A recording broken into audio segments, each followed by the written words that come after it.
Hello everyone, welcome to टेक्शन में। आज के सेशन में हम स्ट्रिंग कंकैटिनेशन से रिलेटेड एक और टॉपिक कवर करेंगे कोबोल के अंदर, जिसमें हम देखेंगे कि कैसे हम किसी भी स्ट्रिंग को कंकैट कर सकते हैं साइज के बेसिस पे। ठीक है। लास्ट सेशन में हमने देखा था कि कैसे हम डेलिमिटेड बाय स्पेस यूज करके हमने दो स्ट्रिंग में जो हमारा डेटा था उसको स्पेस के बेसिस पे कंकैटिनेट किया था। ठीक है। अब सपोज करो आपको इस तरह का एक सिनेरियो मिलता है जहाँ पे आपको स्ट्रिंग कंकैटिनेशन तो परफॉर्म करना है, बट वो होना चाहिए साइज के बेसिस पे। या आप कह सकते हो कि जितना भी डेटा आपने एक वेरिएबल में स्टोर किया हुआ है वो सब आपको यूज करना है अपने स्ट्रिंग कंकैटिनेशन के अंदर। ठीक है। तो इस चीज को समझने के लिए अपन क्या करेंगे, मैंने यहाँ पे एक सिंपल सा प्रोग्राम बनाया हुआ है सेम डेटा पे। उस प्रोग्राम को हम वॉक थ्रू करेंगे, समझेंगे कि क्या क्या चीजें उसमें वर्क कर रही है। ठीक है। और फिर उसके साथ में उसमें कुछ आउटपुट वगैरह भी चेंज करके देखेंगे कि कैसे प्रोग्राम चेंज होता है अगर आउटपुट हम चेंज करते हैं। और फिर बाद में उसका एडवांटेज समझेंगे कि कौन से सिनेरियोज हैं, कंडीशंस हैं जहाँ पे उसका एडवांटेज हमें मिल सकता है। ठीक है। तो ये सारा चीज़ इस टॉपिक में डिस्कस करेंगे। स्टार्ट करते हैं प्रोग्राम से। प्रोग्राम को अगर मैं टू ऑप्शन से ओपन करता हूँ एडिट मोड में, तो सबसे पहले हमने यहाँ पे क्या किया हुआ, आइडेंटिफिकेशन डिवीजन डाला हुआ है। क्या होता है आइडेंटिफिकेशन डिवीजन? जब भी आपको प्रोग्राम रिलेटेड आइडेंटिटी स्टोर करनी हो प्रोग्राम के अंदर, तो वो आप आइडेंटिफिकेशन डिवीजन में ही करते हो। इससे क्या होता है, अगर इन केस कोई और डेवलपर इस कोड को देखता है तो उसको यहाँ से इस इंफॉर्मेशन से ही पता चल जाएगा कि प्रोग्राम क्या आइडेंटिटी है। फॉर एग्जाम्पल, यहाँ आप देखोगे एक हमने डाला हुआ प्रोग्राम आईडी। प्रोग्राम आईडी क्या डिनोट कर रहा है, प्रोग्राम के नेम को। ठीक है। तो प्रोग्राम नेम आ गया यहाँ पे। ऑथर में क्या आ गया, टेक्सचर में। तो ये क्या हो गया कि ऑथर कौन है इसका, किसने ये प्रोग्राम राइट किया, वो नेम आ गया टेक्सचर में। वैसे ही अगर आप चाहो तो डेट भी डाल सकते हो, है ना, मॉडिफिकेशन डेट, या और भी कोई लॉग अगर आपको रखना है तो वो आप इसमें इंक्लूड कर सकते हो। बट अभी के लिए अपन दो ही चीज़ों के साथ में आइडेंटिफिकेशन डिवीजन को क्लोज कर रहे हैं यहाँ पे, जो है प्रोग्राम आईडी और ऑथर। राइट साइड में अगर आप देखोगे तो यहाँ पे कुछ एक्स्ट्रा स्पेसेस हमने रखे हैं, प्लस इन सब की भी एक प्रॉपर पोजीशनिंग पे रखी है ना। तो ये चीज़ समझने के लिए आप क्या कर सकते हो, इस प्लेलिस्ट के स्टार्टिंग से सेशन देख सकते हो, क्योंकि वहाँ पे हमने हर सेशन जो है वो एक प्रॉपर सीक्वेंस में है, सिंक में है। तो वो और भी इजी रहेगा अगर आप पूरा सीक्वेंस फॉलो करके इन चीज़ों को समझोगे। ठीक है। तो अभी के लिए मेनली हम फोकस कर रहे हैं खाली स्ट्रिंग हैंडलिंग पार्ट पे। तो आइडेंटिफिकेशन डिवीजन के बाद में हमने यहाँ पे 3 लाइन कमेंट की तरह डिक्लेयर किया हुआ है। जैसे यहाँ पे ये कमेंट है, तो कमेंट स्टार्ट करने के लिए आपको क्या करना होता है, सिर्फ एस्ट्रिक यहाँ पे पुट करना होता है 7th पोजीशन पे। तो यहाँ गया 7th पोजीशन पे एस्ट्रिक, 3 एस्ट्रिक आ गए। और इसके बाद में हम डाल देंगे यहाँ पे कमेंट। तो अभी के लिए कमेंट के लिए मैंने यहाँ पे टॉपिक नेम डाला है बस, स्ट्रिंग हैंडलिंग इन कोबोल, क्योंकि अभी जो जो भी सेशंस हमारे चल रहे हैं वो सारे स्ट्रिंग हैंडलिंग से रिलेटेड होंगे। ठीक है। इसके बाद में हम स्टार्ट करते हैं डेटा डिवीजन। अब डेटा डिवीजन का ऐसा है कि आप लोगों ने कुछ सेशंस ऐसे भी देखे होंगे जहाँ हमने डेटा डिवीजन यूज़ नहीं किया। तो जब आप कोई प्रोग्राम में वेरिएबल यूज़ नहीं कर रहे होते हैं तो उस केस में आप डेटा डिवीजन इग्नोर कर सकते हैं। अदरवाइज डेटा डिवीजन हमें रखना होता है। ठीक है। तो इसमें हमारे को 2-3 वेरिएबल की नीड रहेगी पूरे डेमो प्रोग्राम के अंदर। तो इसलिए हमने यहाँ पे डेटा डिवीजन स्टार्ट किया। और डेटा डिवीजन के अंदर हमारे को मिलता है एक वर्किंग स्टोरेज सेक्शन। ठीक है। तो इस वर्किंग स्टोरेज सेक्शन के अंदर जितने भी आपको variable through out program use करने हैं उनको आप यहाँ डिफाइन करोगे। ठीक है। तो यहाँ पे क्या आ गया, पहला 01 str1, है ना। अब इनका डिक्लेरेशन समझते हैं कि क्या क्या डिक्लेरेशन यहाँ पे है। पहला आता है लेवल नंबर। किसी भी डेटा टाइप के अगर आप डिवाइड करोगे तो सबसे पहले आएगा लेवल नंबर। लेवल नंबर क्या डिनोट करता है, हायर हायरार्की, है ना, data high high data higher data hierarchy. ठीक है। फिर हमारे पास आता है डेटा नेम। तो इस डेटा नेम को क्या बोलेंगे, वेरिएबल नेम, है ना। तो जब भी आप इस वेरिएबल को एक्सेस करने वाले हो तो आप डेटा नेम को ही यूज करोगे। तो डेटा नेम में आ गया str1। फिर हमारे पास आता है PIC जो है पिक्चर क्लॉज। और x(10) का मतलब क्या हो गया कि ये अल्फा न्यूमेरिक 10 डिजिट तक की वैल्यू को होल्ड करेगा। ठीक है।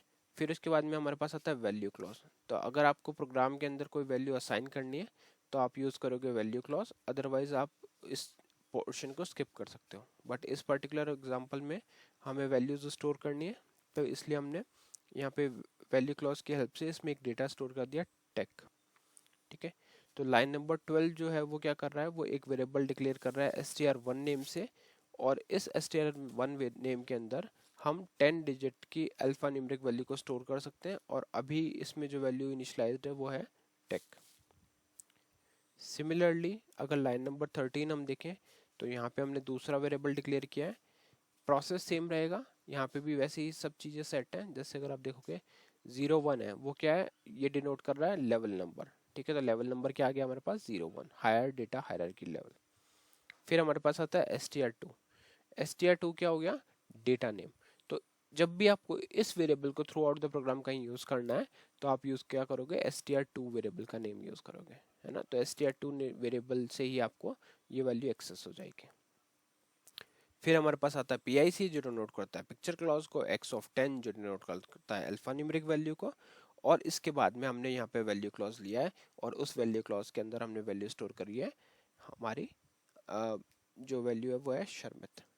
ठीक है, तो अभी तक हमने दो वेरिएबल डिक्लेयर किए। पहले वेरिएबल में हमने वैल्यू स्टोर कर दिया टेक और सेकंड वेरिएबल में हमने स्टोर कर दिया शर्मित। अब हम क्या करेंगे, अब हम आगे मूव करेंगे और यहाँ पे आप देखोगे थर्ड वेरिएबल।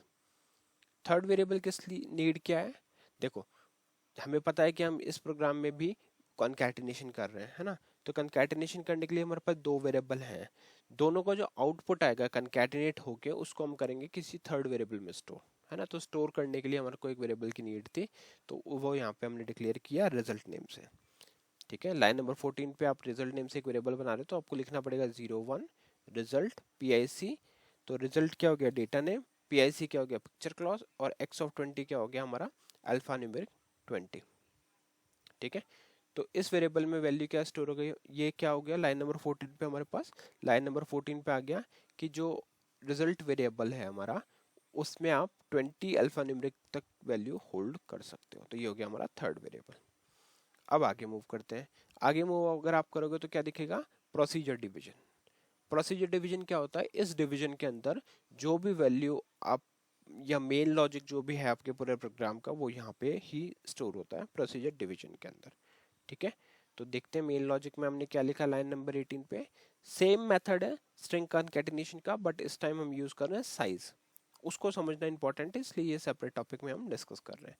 तो स्ट्रिंग लिखना है, str1 करना है delimited bye size, str2 delimited bye size into result variable.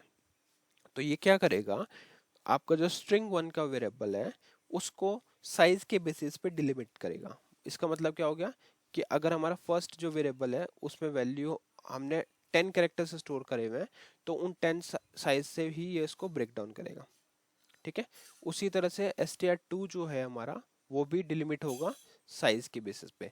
Size का मतलब क्या हो गया हमारे पास कि हम दो वेरिएबल है हमारे पास, उन दोनों वेरिएबल में जितना भी मैक्सिमम साइज होगा वो उसमें इंक्लूड होगा, और उनको इंक्लूड करने के बाद में जो दोनों वेरिएबल को इंक्लूड करके जो आउटपुट आएगा उसको हम स्टोर करेंगे रिजल्ट वेरिएबल में।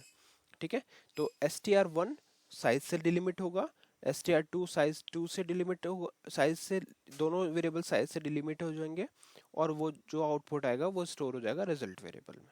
ठीक है, फिर हमने यहाँ पे कर दिया एंड स्ट्रिंग। तो एंड स्ट्रिंग क्या करेगा, जो भी आपका स्ट्रिंग कंकैटिनेशन चल रहा था उसको यहाँ पे एंड कर देगा। फिर लाइन नंबर 22 पे हम डिस्प्ले कर रहे हैं कंकैटिनेटेड स्ट्रिंग को, और वहाँ पे हमने वेरिएबल शो कर दिया रिजल्ट।